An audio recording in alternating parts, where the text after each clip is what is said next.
Okay, what happens is the following.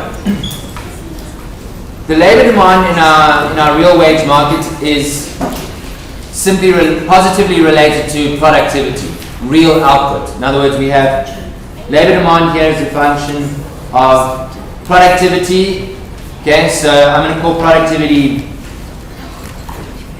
call it the Greek letter pi, over 1 plus mu. Okay, so it's downward sloping. All we're saying is that as we increase, our marginal productivity is decreasing, right? Okay, and it's real. Whereas in the nominal wage market, what's happening is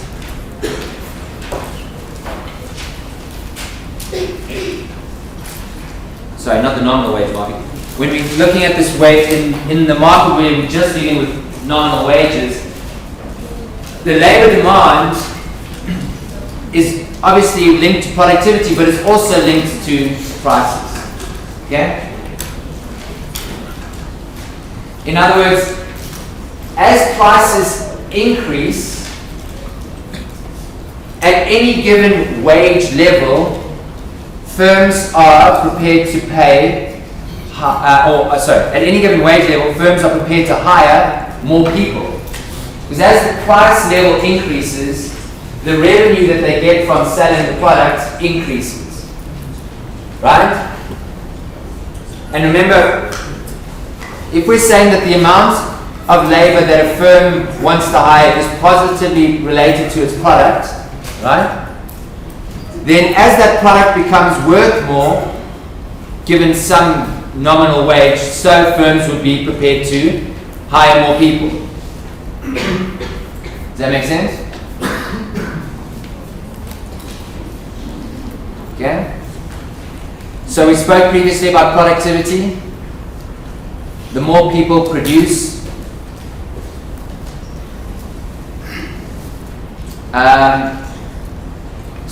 the amount that we're prepared to pay people is linked to the amount that they are able to produce, right? The more they are able to produce, the more we are prepared to pay them, right? Okay. Now, if the amount that we are paying them is constant, then as the value of what they are able to produce increases, so we would be prepared to pay them higher wages. In other words, we would shift that labor demand curve to the right. We're shifting the labor demand curve upwards is another way of looking at it. Okay? You happy with that idea? Yeah? Why is it shifting rightwards? Because remember, the revenue generates profit for the firm. The more profit it can generate, the higher the revenue, potentially the more profit it's getting, the more people it would want to hire and then generate more profit because people are now more productive in terms of what they're earning. That's the sort of the rightward shift explanation. The upward shift is if the amount that we are prepared to pay is linked to their productivity, the real wage, then the nominal wage must also be linked to the productivity, but when linked to prices. So the higher the price level, then the higher the nominal wage we're prepared to pay. So with an increase in price level, as prices begin to increase, so our labor demand curve shifts outwards, up or to the right, whichever way you want to think about it. Okay? You happy with that idea? With that increase in labor demand, so there's upward pressure on wages. Okay? And nominal wages will increase till we get to this point over here, and we get to another nominal wage level. Okay? Let's say that prices increase from P0 to some level P1. Okay? So this was labor demand when we had P0, and this is labor demand when we have P1. You happy with that? I'm going to call this one here not W1, I'm going to call it WT. T stands for temporary. Okay? What happens is the nominal wage increases by some amount, okay, WT. And more people get employed. You happy with that idea? Now the reason that more people get employed is because what's happened is this P0, let me write it. So P0 has gone to P1, okay? And W0 has gone to WT, okay? Now, if we were at the same real wage level, we would have to have that if prices increase to P1, wages would have to increase to W1 in order for us to have the same real wage level. But what has happened here is that the wages have increased to WT, and in fact WT is not as big as W1. In other words, nominal wages do increase a little bit, which is how firms then get more people employed. Okay, so they go, we're going to give you a higher nominal wage, and so they are able to employ more people. We move upwards along our labor supply curve in terms of nominal wages. Okay? What's essentially happening is we're moving in our real wages. What's happened is we've moved to this new real wage level. And at this real wage level, what we have here is WT over P1. And because WT hasn't increased by as much as what prices have increased, what's happened is the actual real wage has decreased. You get it? In other words, households don't, and this was the discussion we're having, households don't realize how prices are changing as much as what firms do. Firms, the theory behind it is firms have a much better idea of what's going on, the households don't, right? Or their wages, it underlies the idea that there's sticky wages. The firms have entered into employment contracts, right? Your wage is fixed for 1 year, but prices change during that year, right?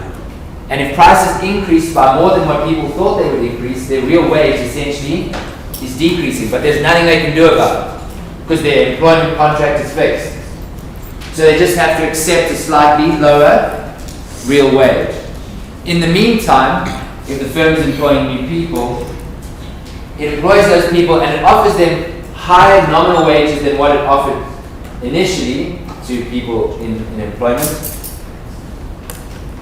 And as it offers those wages, maybe it increases the wages of the people that are already employed. It's not really clear how exactly it happens, but essentially they increase the wages that they're prepared to pay people, but that increase in wages is not as great as the increase in prices. Yeah? And the people who were previously unemployed are now having to be employed because at least they're getting some wage. The theory is not exactly clear on exactly how that adjustment process happens. But essentially, the real wage decreases momentarily. This is a short run thing. Okay? So with an increase in the prices, we have an increase in output. You happy with that? And so we have, and this is the short run aggregate supply curve. Why is it the short run? Because what then happens is, at the end of the period, inflation was, say, prices increased by 10%. People didn't think prices were going to increase by 10%, but at the end of the period of the contract, you renegotiate the wages and you say, listen, prices changed by 10% previously, which means my real wage went down. I was not happy with that. I need my real wage to go back to where it was, which means I now need my real wage to increase by the same 10% as those prices increased before, right? And if I still expect inflation in the future, then I need to set my wages for that inflation in the future as well. Hence the idea of price expectations feeding into it. What then happens then is, with that increase in the negotiated wage, essentially what's happening is this labor supply curve, at any given nominal wage, there is now going to be less labor supply because this labor supply is obviously also a function of prices. So as prices change, so we need to shift this curve to the left because we have no price in that y-axis variable. In other words, when I change price, I'm not changing wage, I'm changing price. I'm not changing L, I'm changing price. So I'm not changing one of those two variables on the axis, it's a shift of the curve. Get it? In other words, at any given wage level, there's less labor that people are willing to supply. We have a leftward shift of our labor supply curve. So this was our initial labor supply curve at prices P0. we now have a new labor supply curve of prices, P1. Once people adjust their expectations in terms of prices and their labor demand, wages now increase, and we end up at the same point that we were at before, with wages equal to W1. When wages equal W1, what has happened is the increase in wages is now equal to the increase in the initial price level. And so we end up back at the same real wage level, which means a movement backwards along our labor demand curve in our labor market, where we're dealing with real wages versus the labor market where we're dealing with nominal wages. Yeah. So just, it's a dumb question, but with the first graph, with the shift, does it shift, the LD is shifting because of some change in the system, like change in prices? It's only shifting because of change in prices. So it's changing because of like external inflation, not because they decided to write external prices, not because they decided to change the wages. Wouldn't changing the wages move along the curve? Yeah, they're not changing the wages. What's happening is the price level is increasing. The general price level is increasing. Okay? With an increase in the general price level, firms, their labor demand increases. Right? As prices start increasing, so they start earning higher revenue for what they're selling. And if the nominal wage is staying the same, the firm is basically making, more money. And as it starts making more money, it's happier to employ more people, because now the price that they're getting for the output that the people are producing versus the cost that they're paying them relative with the different prices is now no longer in equilibrium, right? Now the wage that they're paying them, the nominal wage in real terms, is less than the revenue that they're getting in real terms, right? In other words, if we look at nominally, say, given that nominal wage, we're actually prepared to pay more. We'd be happy to hire more people if we only had to pay them that nominal wage, because that nominal wage actually equates to a lower real wage because the price has changed. No? So this shift in this labor demand curve, this is when we're dealing with nominal wages, remember? So nominal wages, a change in prices shifts labor demand. When we're dealing with real wages, when we change the price level, we're dealing with one of the variables here, right? Which is therefore a movement along one of these curves. The reason that we don't move along this labor supply curve is because of this idea that, in fact, what's happening is these guys don't realize that their labor, they are earning a lower real wage, or shall we say that they are somehow locked into this lower real wage. There's nothing they can do about it. So they don't decrease their labor supply because they're already locked into it. Firms increase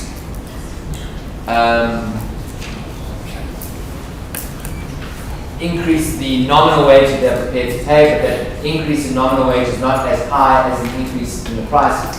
So it's still a decrease in the real wage. Yeah? So in the long run, does output actually increase when they change? No. So then in the long run, what's happened, right? Our output is now no longer at this new level, so let's call this level here Y1, which is now associated with this level of employment. I call it L, Blanchard calls it N, let me just call it N. So this was N0 associated with Y0, now we've got N1 associated with Y1, this is N1, this is N0.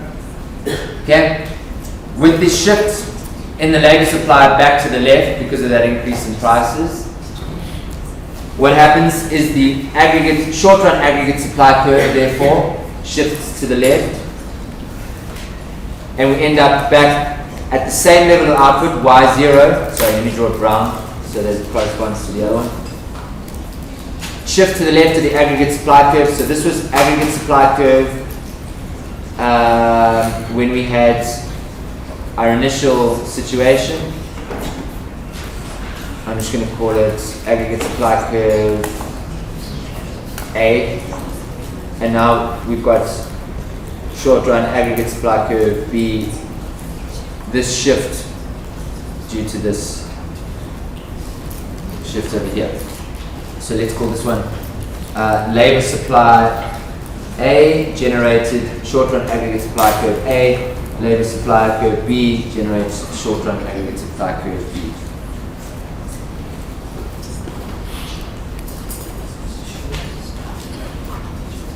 Is that a bit better? Yeah?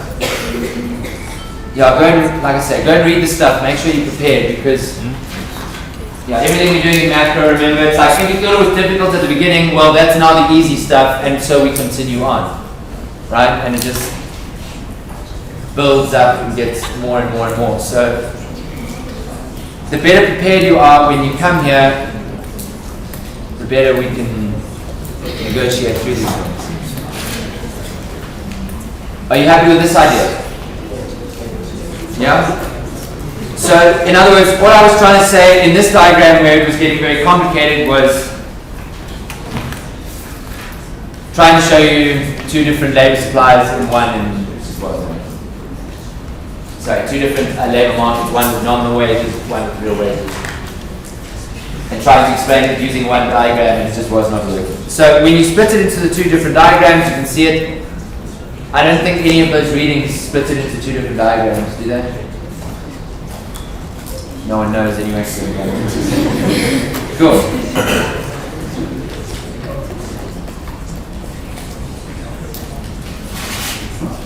What we must do quickly, we've spoken about this now aggregate supply curve. We've spoken about the short run and how we determined it. The long run aggregate supply curve then is just when we end up adjusting wages for the prices on a one-to-one basis so that the level of output doesn't change. That's why we have a vertical long run aggregate supply curve. When we come back next semester, next block, sorry, we will recap this thing again. Go over it in a lot more detail. In the meantime, you need to do your tutorials on this stuff. Okay, work around it a little bit more, get your head around it, and then we will recap it. What I wanted to do was just talk about the essay and how you potentially wrote this and how to prepare for the essay coming up in the first week of next block. First of all, the test. The test is on Tuesday, the first Tuesday of the first week of the next block. And on that day, there will be, first of all, 35 minutes to write your essay. Okay? After that, if you fail the MCQ portion of the first test, then there's a sub-test 1 for that MCQ portion. Right? So, the MCQ marks are on the board. If you fail the MCQ section, if your mark for that is less than 50%, you can then write a sub-test 1. Just the MCQ questions, which will then boost your MCQ mark. Okay? You can only get 50%, it's a sub. You don't get 90% or anything. You can only boost your mark to 50%. Okay? But obviously, if you did not get 50% in the first MCQ test, then it's a good idea to do the sub to get your mark up to 50%. So that's for anyone that failed the MCQ section. If you did not fail the MCQ section, then you don't need to write the MCQ sub-section, right? That's not for you. Then you'll just be writing the essay. So you're writing the essay on Tuesday. You need to prepare and plan it well before Tuesday, because in 35 minutes, it's not a lot of time to write. And if you then have to spend time thinking about things, then you're not going to get enough done.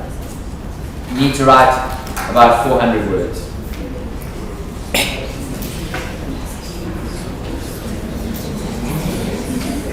So 400 words in 30 minutes is very straightforward.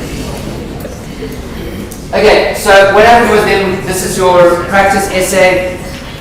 There's a discussion and an article about austerity plans in Europe, and then there's a bunch of questions. So I just want to first go through the questions, and then we'll read through the article so that you can see how the questions are based on the article, how it's directly linked. Then we'll go through the questions again, and we'll talk about how to answer them. So the instructions here are the same level of detail as the instructions for the essay that you need to write. And the structure of this essay is the same as the structure that you need to write. So there's an introduction, theory, analysis, conclusion. So 1 to 2 written pages, and each section must have a heading.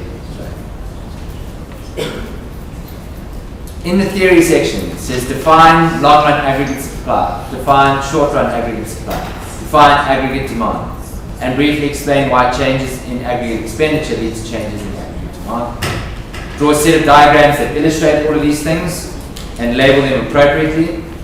Then in the theory section, it says based on the theory that you presented, in the analysis section, based on the theory you presented, what does it mean for an economy to be below full employment?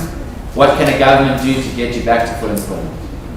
Based on that discussion, continuing that discussion, in other words, explain how austerity measures are not necessarily good for a recovery.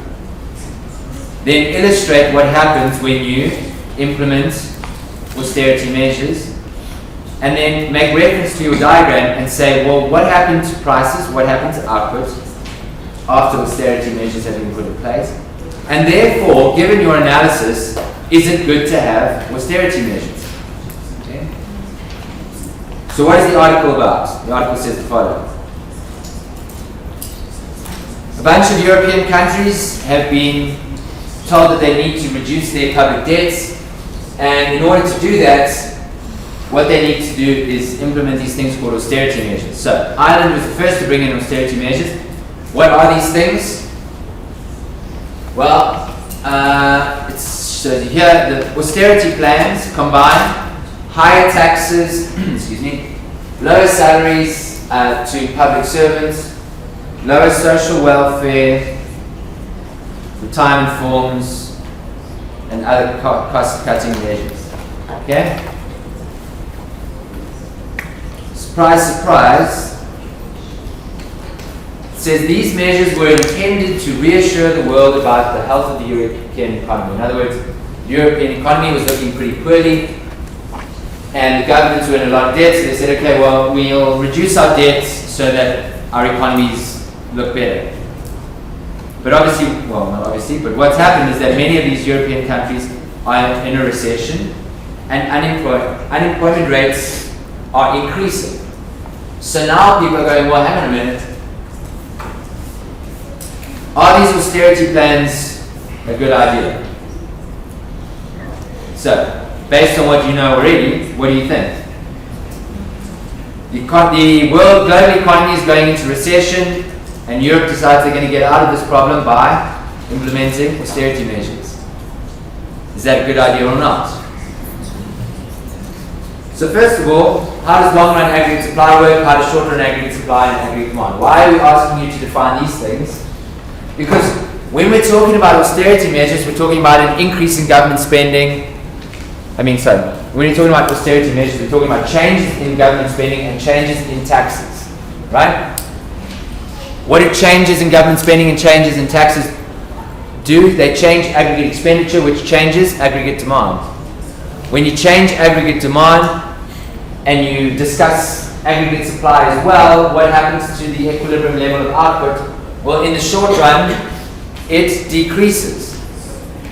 So if you're in a recession and output is below full employment and you decrease government spending, you decrease aggregate expenditure, what happens to your recession? It gets worse. So are austerity plans a good idea? Well, in order to say whether they're a good idea, you need to discuss what they do in an economy. In order to discuss what they do in an economy, you need to discuss certain concepts. We're not asking you to think about what those concepts are, we're telling you what those concepts are. So we're making it easier for you. Okay? So briefly define long-run aggregate supply, short-run aggregate supply, and aggregate demand. What does that mean, briefly define? Well, you would say something along the lines of long-run aggregate supply shows the relationship between prices and output in the long run. And in the long run, output is not influenced by prices. Right? That's it. That's all you need to say. That's 2 lines at most. Short-run aggregate supply. Short-run aggregate supply is the relationship between output and prices in the short run? Well, not just output, but output supplied, right? Output supplied and prices in the short run. And what we find is that there's a positive relationship. As prices increase, the quantity of output supplied increases as well. That's enough. You've defined demand. Supply. Aggregate demand, the same thing. Quantity of output demanded and price level in the short run. What is the nature of the relationship? It's positive. Okay? Why then does a change in aggregate expenditure lead to a change in aggregate demand? Anyone want to hazard a guess? Although it should be more than a guess. Educated guess. Any hands? Should I choose some people? Yes? So if there's less economic activity, then there's less people working, so then, the supply. If there's less, if the AD shifts down, Yeah. then IS shifts left, Yeah? and then all the points are going to, when you shift LM, all the points are going to be slightly Yes? shifted, so then that's how you. Yeah. Okay, so very technically correct. In other words, the determinants of aggregate demand are the same determinants as aggregate expenditure, right? So when you change one of the determinants of aggregate expenditure, as you say, you're shifting aggregate expenditure to the left, which is the same as shifting aggregate demand to the left. So any kind of coherent explanation of the relationship between the fact that aggregate expenditure, there's certain components of aggregate expenditure which, when we change those components of aggregate expenditure, we are changing the components of aggregate demand. And so any change in aggregate expenditure leads to a change in aggregate demand because they are the same components, right? And again, it says briefly 150 words. So you don't need to write a long thesis about it. It's 2 sentences. They just need to be quality sentences, which is why you have 2 weeks. Well, you've got 2 weeks. You've got 1 week left to prepare it, right? So you want to write this down and make sure that you're able to answer everything in the time that is required. Then it says draw a set of diagrams that illustrates all these things and label them. So what I'm going to do is just discuss with you what makes a well-labeled diagram or a good diagram that does what it's supposed to. If it's saying diagrams that discuss all the concepts that you've listed, well, there's 2 different diagrams you would need to draw. One would be the aggregate expenditure model.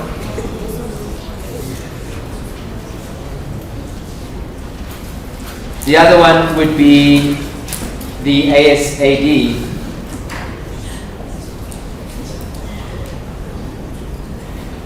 And in order to label it appropriately, what you need is for each one of the curves to be labeled, right? So here, this would need to be labeled as the 45-degree line, or it's the line where all points of aggregate expenditure equal output, same. So this line has a name, or has a label. This line has a label. This axis has a label. This axis has a label. And then it says you need to give titles. So this would be the aggregate expenditure diagram. Alternatively, if you want to, you can just call it figure 1. This one has a heading, figure 2. It's ASAD model. Okay? You have all of those things. You have good diagrams. Good diagrams does not necessarily mean drawn with the ruler. It means if I look at it, I need to know what's going on. Okay? With minimal explanation.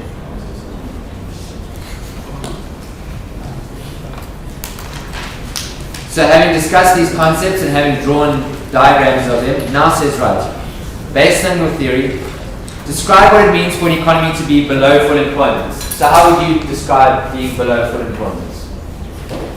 May I ask for some input from the gentleman over there in the blue jumper? That's right.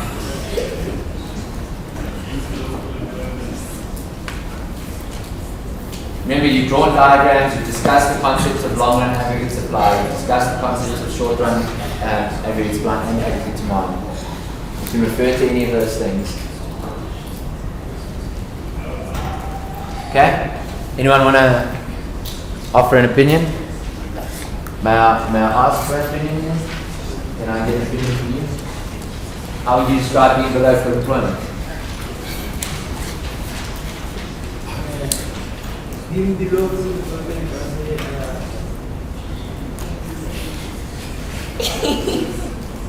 No? Okay, anyone write the essay? No one read the essay? Yeah, you did? Did you write it? Yes? Yeah.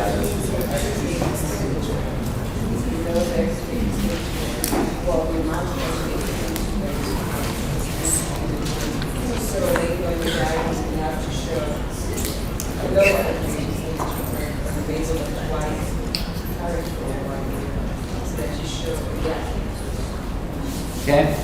I mean, I would suggest that given that you've already described what long run aggregate supply is and it's at the point of full employment, if you are below full employment, you are to the left of that long run aggregate supply, you are producing some level of output, right, that is below the long run level of output, right? Your economy is in a recession. These are all different ways of describing below full employment. Yeah? Your level of output is too low or is below the level required, yeah, to be at the long run. If you are at below full employment, wouldn't you have excess supply of labor? So wouldn't you be on the right? Like, because you have too many workers for the demand. So would it not be on the right? I'm not sure what you mean by on the right. In other words, if we just take a look at this, should we refer back to this diagram? I think it's very complicated questions. I want to.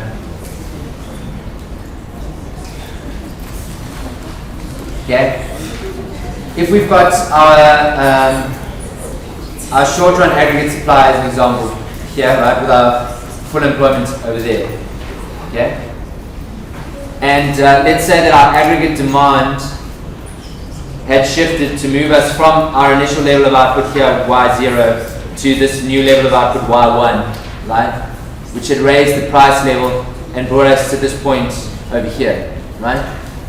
In other words, this point over here.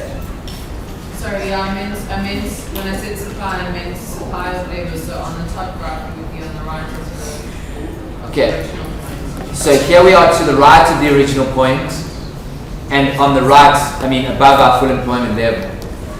Okay? So now what happens is, let's say we were to go to the left, sorry, that pen no longer works. We're to the left. Okay, so prices have decreased. With that decrease in prices, we have a shift to the left in this labor demand curve, right? That shift in the left on the labor demand curve moves us along this labor supply curve to the left, which brings us to a lower level of employment and this lower level of output. Yeah?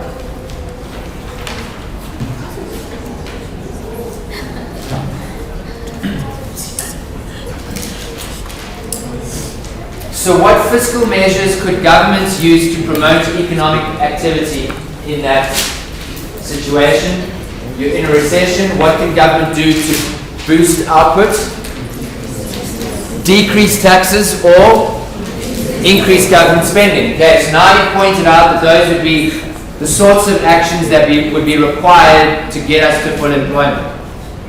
So continue that discussion and explain how austerity measures therefore can halt economic recovery. Well, if you need an increase in government spending or a decrease in taxes, and austerity means a decrease in government spending and an increase in taxes, that's not going to help us get back to full employment. It's going to halt economic recovery, right? It's going to stop. If the economy started moving back towards full employment, and now suddenly you're decreasing government spending and increasing taxes, you're now going to be going you're putting pressure to go the opposite way, right? So you'd have a brief discussion on that. Well, it's the opposite of what's required. So we would expect, in fact, that instead of shifting the demand curve to the right, the demand curve is being held back, shifted to the left. Then it says, illustrate this on your diagram, and then with reference to your diagram, state what would happen. So my suggestion would be the following in terms of illustrating.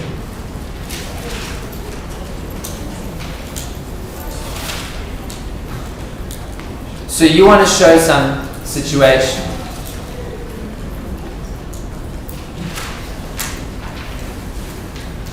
You've got some aggregate demand curve, and you call it aggregate demand curve 0, right? We are currently in a recession, which is to say we are at some level of output, Y0, some level of aggregate demand, call it AD0.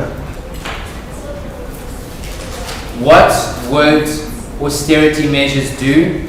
Austerity measures would potentially shift aggregate demand to the left. Not so? You happy with that idea?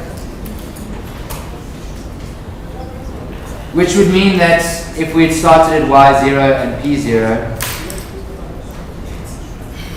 prices have decreased and output has decreased, right?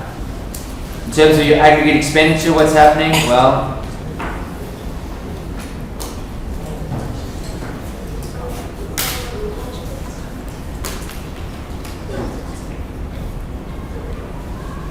our aggregate expenditure shifted down. Aggregate expenditure shifting down brings us to a different level of output, different level of equilibrium output in our aggregate demand, aggregate supply model. So, when you show a shift, what should you be doing? You should be appropriately labeling your diagrams, appropriately labeling what is happening to your various intercepts. So this one would go from AE0 to AE1, or AE1. Then when you do your write-up, it's very easy. You say the following. Austerity measures will decrease aggregate demand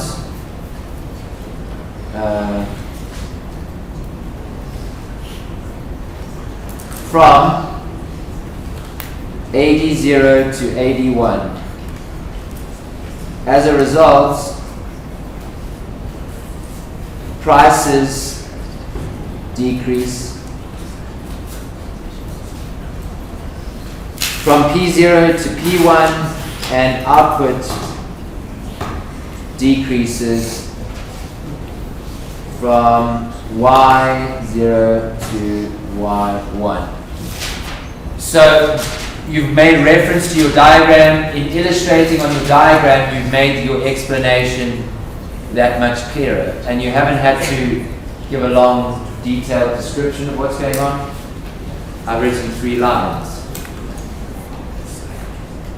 So, in other words, it says illustrate on your diagram how these things will halt recovery, and then with reference to your diagram, state what will happen to the prices and output. So for 20% of your mark, that's what I've done. It didn't take me very long. Right? Yeah. So when you have a company, isn't that what, by surgery, you're actually extending No. Public deficit means that the government has borrowed to spend in the past. If it's increasing taxes, you would assume that they're going to pay back what they're doing. If they're not spending, if they're decreasing their spending, then that deficit, whatever it is obviously not going to grow at whatever rate it was. It's going to have to grow at a bigger, at a smaller rate. At a smaller rate, will hopefully decrease.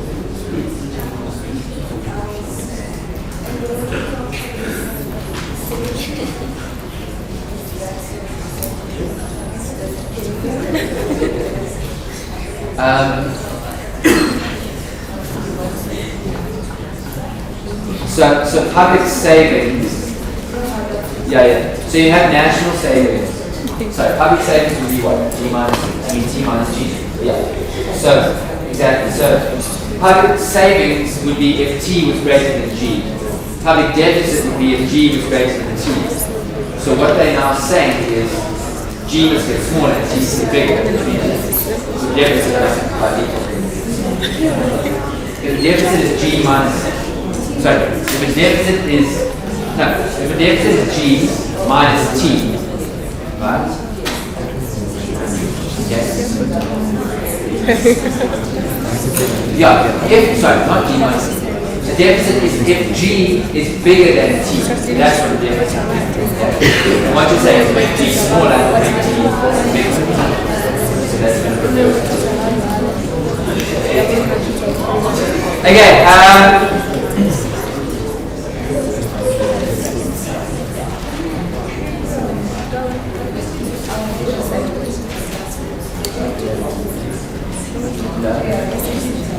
no, increasing taxes.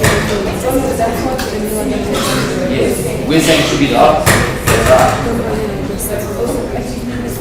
Yes. I'm not asking you to see that. You're right, it's a problem. What do you do?